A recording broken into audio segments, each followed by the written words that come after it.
Hello everyone, welcome you all to Economics Fundamentals. Well, in our previous class, we have been finished with the first part of infrastructure in India, that is the economic infrastructure. And now we are going to discuss the health infrastructure, or what is called as social infrastructure of India. So today we are going to deal with health infrastructure. Many of the scholars assess the health status of the people on the basis of the infant mortality rate, the maternal mortality rate, the life expectancy and the nutrition level, and the incidence of communicable as well as non-communicable disease. So learners, आज की class में हम बात कर रहे हैं infrastructure के second part की, जो कि है health infrastructure in India. Now the question arises, what is health infrastructure? Health infrastructure से क्या मतलब है? सो health infrastructure includes the hospitals, the doctors, the nurses and the paramedical professionals. It includes the hospital beds, the equipments which are used in the hospitals, and of course a well developed pharmaceutical industry. As I have written on the board, you can see the health infrastructure includes, as I told you, it includes the hospitals, the doctors, nurses and other medical professionals, beds, equipments required in hospitals and a well developed pharmaceutical industry. This is what the health infrastructure comprises. Now we will discuss the state of India's health infrastructure. यानी India में health infrastructure का क्या status है? So I have provided basically these 3 years, right from the beginning, from the Republic India. Then it was in 1951, 1951 में क्या था, फिर 2000 में क्या हुआ, और most recent जो हमारे पास डेटा है 2017 है. So here we have taken the hospitals, the government hospitals. सरकारी अस्पतालों की संख्या 1951 में 2694 थी, जो बढ़कर के 2000 में 15,888 हो गई, फिर 2017 में ये 23,582 हो गई. बेड्स अगर आप देखेंगे, सो 1,17,000, 7,19,000, 7,10,000 respectively in 2000 and 2017. Now, as far as the dispensaries are concerned, it is 6,600 in 1951. Then in 2000 it was 23,065, and in 2017 it is 27,698. Now we come to the primary health centers. The primary health centers which provides the healthcare facilities in the rural areas or in the village. So गांव में जो ये setup है primary health centre का, वो केवल 725 था 1951 में, जबकि आप जानते हैं कि more than 70% of the population was residing in rural areas only. Even now today more than 60% population is residing in rural areas, but वहाँ पर जो हेल्थ केयर फैसिलिटीज़ है वो इतनी कम है. आप देखेंगे कि 1 लाख लोगों पर in rural areas, I am talking about the rural areas, in rural areas on पर 1 लाख पीपल, प्रत्येक 1 लाख लोगों पर ओनली 0.36 hospitals are there. यानी आप सोच सकते हैं कि किस तरह की सिचुएशन है वहां पर. 0.36 hospitals are there for 1 lakh people. while the scenario is reverse in the urban areas. Urban area की अगर हम बात करेंगे तो वहां पर 1 लाख लोगों पर कितना है, 3.6 है, 3.6 hospitals for 1 lakh people in urban areas. Okay पिछले 7 दशकों में भारत ने बहुत तरक्की की है, नो डाउट, बहुत सुधार हुआ है, आप देख रहे हैं, डेटा भी रिफ्लेक्ट हो रहा है, but still we have to cross, we have to pass a long way, still a long way to go. Sub centres की जहाँ तक बात है 51 में तो थे ही नहीं, 2000 में 1,37,311, फिर 2017 में 1,56,231. कम्युनिटी हेल्थ सेंटर जो नगर पंचायत और थोड़े बड़े कस्बों में होते हैं, वहाँ पर 1951 में इसका कॉन्सेप्ट नहीं है, 2000 में 3,043 और 2017 में 5,624. सो ये डेटा सीधा दिखाता है कि the situation is really far away from the desired level. हम हेल्थ पर जो स्पेंड करते हैं, गवर्नमेंट स्पेंडिंग है, वो जीडीपी का 4.7% है, जबकि अमेरिका जैसे देश की अगर हम बात करें तो 15.6, ऑलमोस्ट 15% तक जाता है. तो ह्यूज डिफरेंस इज देयर. इसीलिए हमारे यहाँ इन्फेंट मोर्टेलिटी रेट ज़्यादा है, मैटरनल मोर्टेलिटी रेट ज़्यादा है. इन सभी चीज़ों की हम बात करेंगे. सो ये एक स्टेट ऑफ हेल्थ इंफ्रास्ट्रक्चर है एट ए ग्लैंस कि इंडिया में किस तरह की स्टेजेस हैं. आप देख रहे हैं ये यूनियन गवर्नमेंट का काम है. इट इज़ अ राइट और the fundamental right for the people to live a healthy life. As we all are aware that healthy body keeps a healthy mind.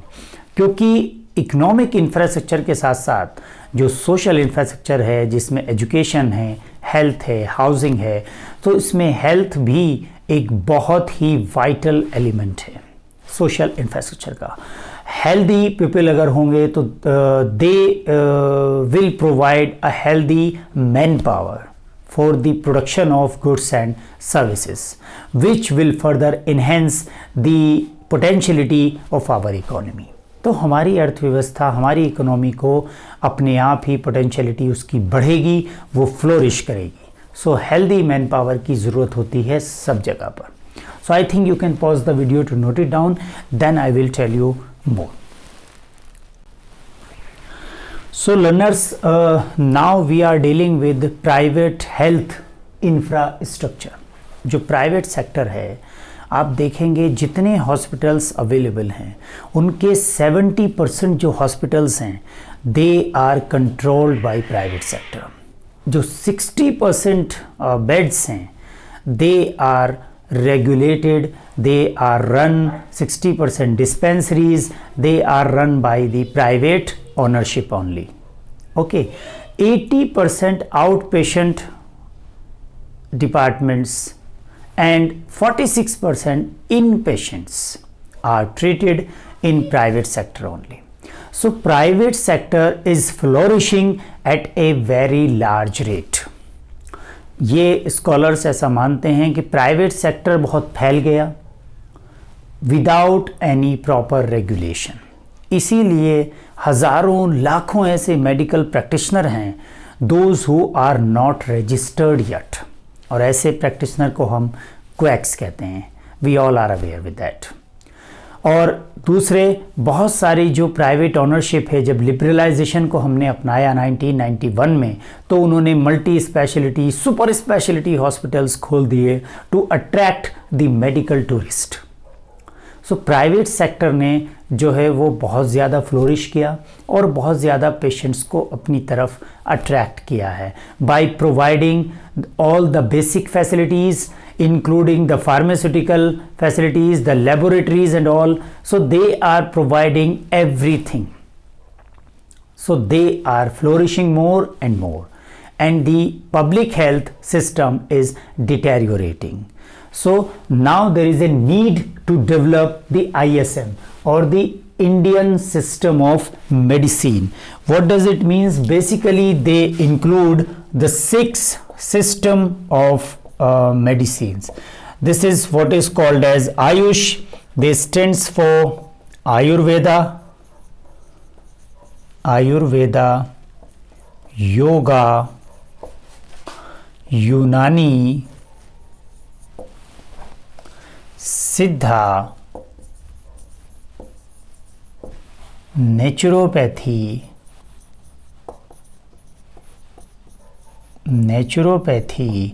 and homeopathy.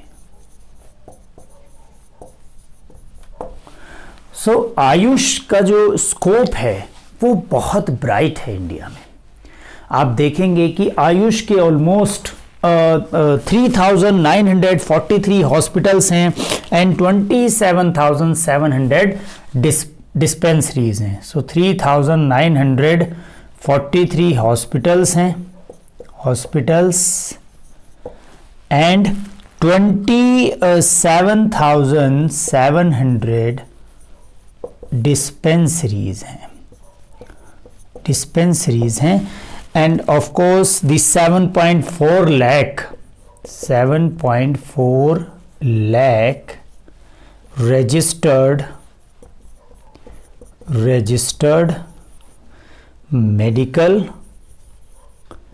medical practitioner are there.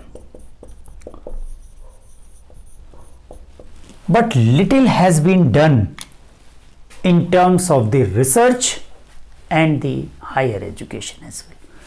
बहुत कम इस पर ध्यान दिया गया है, जबकि ये सेफ है, इनएक्सपेंसिव है and most of the diseases can be cured with the help of this. ये एक नेचुरल तरीके को अपनाते हैं, सेफ मेथोडोलॉजी, सेफ पैथी का इस्तेमाल इसमें किया जाता है. ये सेफ है, इनएक्सपेंसिव है और लंबे समय तक जो है आपको आराम देती है और जड़ से बीमारी को आपके ख़त्म करती है. तो इसको बढ़ाने की, इसको सुधारने की बहुत ज़रूरत है. So I think you can pause the video to note it down, then I will tell you something more. So learners, you can look that we are dealing with indicators of health infrastructure.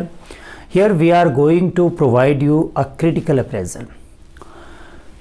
As we know that the experts point out that India is bearing the 17% of the total world population, but giving the frightening 20% of the global burden of disease.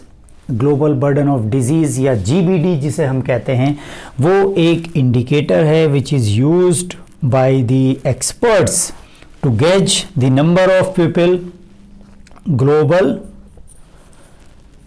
Global burden of disease. यानी इसमें उन लोगों की गिनती की जाती है जो those who are dying due to the certain diseases या who are spending their lives prematurely, who are dying prematurely, पहले ही मर जाते हैं किसी ना किसी बीमारी की वजह से, या कोई ना कोई तरह की उन्हें डिसेबिलिटी हो जाती है और number of years they spend during that disability due to the particular disease. So इसे हम ग्लोबल बर्डन ऑफ डिजीज कहते हैं. इंडिया इज कॉन्स्टिट्यूटिंग 20% of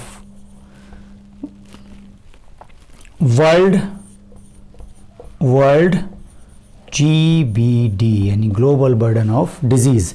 ऐसा क्यों है? Because we are spending only 4.7% of our GDP towards the health infrastructure, while in USA it is 16.8, in China it is 5.7. And you can see the other indicators which we have discussed over here. The first one is infant mortality rate. So this infant mortality rate, as we know that number of child who have lost their lives before the completion of 1 year, the data is in per 1000 live births. So India have lost the 34 children before the age of 1 year, यानी पैदा होने के बाद जो infants हैं 1 साल पूरा होने से पहले ही 1000 में से 34 बच्चे अपनी जान गंवा देते हैं। चाइना में ये डेटा सिर्फ 8 है और यूएसए के अंदर 5.7, even in Sri Lanka it is very effective, only 7.5. But India may see the scenario, the 34 children are there, 34 infants are there who are going to lose their lives. Under 5 mortality rate देखें तो और drastic और भयावह हमारे यहाँ तस्वीर है कि 5 साल की उम्र होने से पहले 1000 बच्चों में से 39.4 जो है वो अपनी लाइफ खो देते हैं, गंवा देते हैं। चाइना में ये 9.3 है, pretty good. In USA it is 6.6. Even in Sri Lanka the situation is very good, 8.8 only. And if we see the birth by skilled attendants percentage of total, यानी जितने बच्चे पैदा होते हैं उसमें से टोटल कितने स्किल्ड अटेंडेंट्स के द्वारा पैदा होते हैं, यानी एक ट्रेंड आदमी उनको पैदा करता है, nurse, male nurse, female nurse, ANM जो भी है, तो उसमें इंडिया में 85.7 है और चाइना में 100% बच्चे स्किल्ड अटेंडेंट्स के द्वारा ही होते हैं, यूएसए में 99, श्रीलंका में 99, यहाँ भी इंडिया सबसे पीछे है। फिर देखेंगे इन्फेंट्स इम्यूनाइज DTP, जो डिप्थोरिया, टिटनिस और ये जो कंपलसरी टीका लगता है पर्ट्यूसिस वाला DTP, तो इसके अलावा भी आपको पता है कि जो इन्फेंट्स इम्यूनाइजेशन है उसमें बहुत सारे टीके लगाए जाते हैं, जिसमें आपका जो है स्मॉल पॉक्स के लिए भी होता है, आपका मेनिंगो कोकल भी अब आ गया है दिमागी बुखार के लिए, और आपका जो है वो निमोनिया के लिए न्यूमोकोकल है। तो बहुत सारे जो है इम्यूनाइजेशन प्रोग्राम अब काफ़ी कॉम्प्रिहेंसिव चलता है, लेकिन यहाँ सिर्फ DTP को ही लिया गया है जो बेसिक है, ज़रूरी है। तो उसको जो है डिप्थोरिया, टिटनिस और पर्ट्यूसिस वाला, तो इसमें 88% इंडिया के अंदर ये लग जाता है, 99 चाइना में है, 95 यूएसए में है और 99 ही श्रीलंका में है। ये GDP एक्सपेंडिचर की बात हम कर चुके हैं पहले ही। श्रीलंका के अंदर ये 3% है, इंडिया में यहाँ बेटर है श्रीलंका से 4.7, और चाइना में आप 5.7 और यूएसए के अंदर 16.8 द मैक्सिमम। और out of pocket expenditure as a percentage of health expenditure, ये बहुत इंपॉर्टेंट है कि आपका जो पॉकेट एक्सपेंडिचर है उसके कितने % आप हेल्थ पे खर्च कर देते हैं। तो यहाँ पर आप देखिए हम 65%, अगर इंडिया में 100 रुपये आपका पॉकेट एक्सपेंडिचर है तो 65 आप उसमें 65% कहाँ दे रहे हैं, हेल्थ पर खर्च हो जा रहा है आपका। Even in China it is 32.4%, in USA it is the minimum, the 11.1, and the situation is pretty good in Sri Lanka as well, 38.4, quite near to China. So here we can see in all these health indicators, the Sri Lanka is far better than India. That is why whenever we calculate the Human Development Index or the HDI, so Sri Lanka is over us. We are just relaxed that we are having a decent position in comparison to Pakistan, Bangladesh, but we are lagging behind even from the Sri Lanka. So we have to do a lot. अभी बहुत हमें सुधार करने की ज़रूरत है. Though we have increased the number of beds, the number of hospitals, the number of medical practitioners as well from the 1951, but is still a very long way to go. So you can pause the video to note it down, then I will tell you next. So learners, now we are dealing with urban, rural and poor, rich divide. As we know that almost 60 or 70% populations are living in rural areas, अभी भी ग्रामीण क्षेत्र में रहती है, but they are having only 1/5 of the total government hospitals, even including private hospitals as well. They are using only 30% of the total dispensaries available. So 70% almost population वहाँ रहती है, लेकिन वो उनके पास specialized health care facility की बहुत कमी है. Even they are lacking the facility of specialized health care like the pediatrics, like the gynecology, anesthesia, obstetrics, etc. ये facility से वो वंचित रहते हैं. आप देखेंगे कि जो अबाउट 6.3 लैक्स बेड्स हैं गवर्नमेंट हॉस्पिटल्स के, उसमें केवल 30% ही वहाँ पर जो रूरल एरियाज़ है वहाँ पर अवेलेबल हैं। सो सिचुएशन जो है वो बहुत ज़्यादा ड्रास्टिक है, भयावह है। आप देखेंगे जो PSCs हैं जो रूरल एरियाज़ में हैं, उनके पास इवन एक्सरे की फैसिलिटी भी नहीं है। जो प्राइमरी हेल्थ सेंटर्स वहाँ पर अवेलेबल हैं, the PSCs have no facility of X-ray in rural areas। Okay, आप देखेंगे वहाँ अगर हॉस्पिटल है तो डॉक्टर नहीं है, डॉक्टर है तो उसके पास इक्विपमेंट्स नहीं है। तो इस तरह की प्रॉब्लम जो है वो रूरल एरियाज़ में स्टिल परसिस्ट करती है। जैसे जैसे वक्त निकला, जो रूरल पीपल हैं they are having lots of problems. इसके बाद हम बात कर रहे हैं वीमेंस हेल्थ की। Women are lagging behind in terms of economic activity, in terms of the nation building activities, क्योंकि जो इससे पता चलता है, आप हमारी कंट्री में जब 2001 में सेंसस हुआ तो जो सेक्स रेशियो था, सेक्स रेशियो इन 2001 वाज 927, जो कि 2011 में कितना हो गया, 914। इससे ये पता चलता है कि the incidence of female foeticides are still persisting. अभी भी जो कन्या भ्रूण हत्या हैं, उस तरह की घटनाएं अभी भी हमारे समाज में देखने को मिल रही हैं। आप जाएंगे प्राइवेट हॉस्पिटल्स में भी, सरकारी अस्पतालों में भी ये लिखा होता है कि जन्म से पहले लिंग का पता लगाना कानूनन अपराध है। लेकिन फिर भी हमारे बहुत सारे प्रैक्टिशनर इस तरह के हैं, बहुत सारे रेडियोलॉजिस्ट ऐसे हैं जो अल्ट्रासाउंड्स की, सोनोग्राफी की रिपोर्ट्स बता देते हैं कि आपके गर्भ में पल रहा बच्चा लड़की है या लड़का है। क्योंकि मेडिकल साइंस डेवलप हो गया है, सरकार उस पर रोक लगा रही है, but peoples are going away from that, उससे दूर जा रहे हैं और कोशिश करते हैं पता लगाने की, जिससे जो फीमेल फ्यूटिसाइड से वो बढ़ रहा है। इसके बाद आप देखेंगे कि जो 3 लाख करीब गर्ल्स ऐसी हैं जिनकी 15 साल से कम उम्र में ही, यानी 15 साल होने तक न सिर्फ शादी हो जाती है बल्कि वो कम से कम एक बार माँ भी बन चुकी होती हैं। इसी वजह से उनके यहाँ बहुत सारी जो डेथ्स हैं हमारे यहाँ, मैटरनल जो मोर्टेलिटी रेट्स है, उसकी वजह से जो मोर देन 50% वीमेन हैं वो उनको एनीमिया होता है और न्यूट्रिशनल एनीमिया होता है, जिसकी वजह से 19% मैटरनल डेथ्स एग्जिस्ट। सो ये सारे इश्यूज़ जो वीमेन हेल्थ के हमारे सामने आते हैं, इसके लिए अवेकनिंग बहुत ज़रूरी है, एजुकेशन बहुत ज़रूरी है, और सोसाइटी को ये समझना होगा कि female are also as important as the males. Okay, then the suggestions हैं कि अब किस तरह से हम इनसे ओवरकम हो सकते हैं, अब क्या उपाय किया जाए कि ये सारी जो प्रॉब्लम्स हैं वो दूर हो सकें।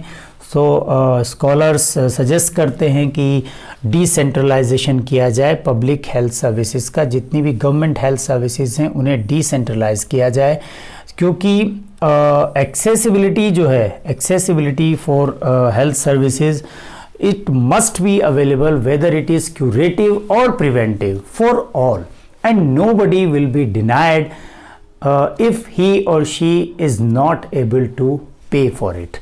So government facility has to be increased or has to be improved with the decentralization. फिर sound health infrastructure, yes of course हमें जो infrastructure है उसका निर्माण करना होगा, एक अच्छे infrastructure का, जिसमें हॉस्पिटल्स हों, बेड्स हों, एडिक्वेट डॉक्टर्स हों। ठीक है, करीब 30,000 जो ग्रेजुएट डॉक्टर्स निकलते हैं उनको, अब उसमें भी क्या होता है कि फिर लगभग 1/4 जो है वो ब्रेन ड्रेन, जिसे हम इकोनॉमिक्स में कहते हैं, वो बाहर चले जाते हैं for the earning, for the purpose of monetary earning. So जितना ज़्यादा पैसा, क्योंकि वहाँ पर मिलता है विदेशों में, अच्छे जो डॉक्टर्स होते हैं तो वो वहाँ चले जाते हैं। तो ये इस तरह की प्रॉब्लम भी हमारे यहाँ पर है। फिर प्राइमरी हेल्थ केयर जो है इसको डेवलप करना बहुत ज़रूरी है, क्योंकि ये पहला स्टेप है जहाँ पर लोग एक्सेस लेते हैं, पहुँचते हैं। अगर ये वेल इक्विप्ड होगा, यहाँ पर डॉक्टर्स होंगे, तो जो हेल्थ केयर की जो समस्या है उसे पहले स्टेप पर ही सुलझाया जा सकता है। फिर नेक्स्ट है reducing the gap between urban and rural health care, जो मैंने यहाँ पर आपसे बात की थी कि अर्बन, रूरल और पुअर और रिच का जो हमारे यहाँ डिवाइड है। Poors can not afford the costly treatment which is available in private hospitals, क्योंकि प्राइवेट हॉस्पिटल्स जो है वो ज़्यादा बेटर फैसिलिटी प्रोवाइड करा रहे हैं, बेटर इंफ्रास्ट्रक्चर प्रोवाइड करा रहे हैं। और for the lack of infrastructure in government hospitals, the peoples are compelled to take treatment in the private hospitals. So nowadays जो हेल्थ इंश्योरेंस है वो लोगों में काफ़ी पॉपुलर हो रहा है, but still in India the ratio is pretty low as far as the health insurance is concerned. So government को हेल्थ इंश्योरेंस को भी प्रमोट करना चाहिए। अभी हमारी जो मौजूदा सरकार है उसने बहुत सारे इस तरीके के जो हेल्थ इंश्योरेंस स्कीम्स निकाली हुई हैं खाता धारकों के लिए, जो जनधन योजना के तहत खाते थे उनके लिए भी, और आपका जो है जैसे पर्सनल एक्सीडेंटल इंश्योरेंस स्कीम है और फार्मर्स के लिए भी है। तो बहुत सारी स्कीम्स अभी सरकार ने इस तरह की बनाई हैं कि आप उसमें जो है हेल्थ इंश्योरेंस का बेनिफिट्स भी ले सकते हैं। तो इस तरह से जो है चीज़ों को करके हम जो सिचुएशन है उसमें बदलाव कर सकते हैं। तो अर्बन और रूरल हेल्थ केयर में जो गैप है उसे कम किया जाए, अच्छे इंफ्रास्ट्रक्चर को रूरल एरियाज़ में भी डेवलप करने की ज़रूरत है, और बेसिक जो हेल्थ केयर है वो सब के लिए अवेलेबल हो, यानी health care facility must be there for all, because having a sound health is the basic right for the people. It is a part of right to life. Supreme Court कई बार इसको जो है explain कर चुका है कि अच्छा हेल्दी एनवायरनमेंट भी it's a part of right to life, जीवन जीने के अधिकार के तहत आता है। तो इसमें कोई भी व्यक्ति ऐसा ना हो कि due to the lack of money ही और she will be left for getting the preventive as well as curative treatment from the medical facility. So सबके लिए जो हेल्थ केयर फैसिलिटी है वो सबके लिए होनी चाहिए। So this is what the health or under the social infrastructure, the health infrastructure in India is all about. I hope you people are getting. If you have any doubt, let me know in my comment section. Thank you for watching.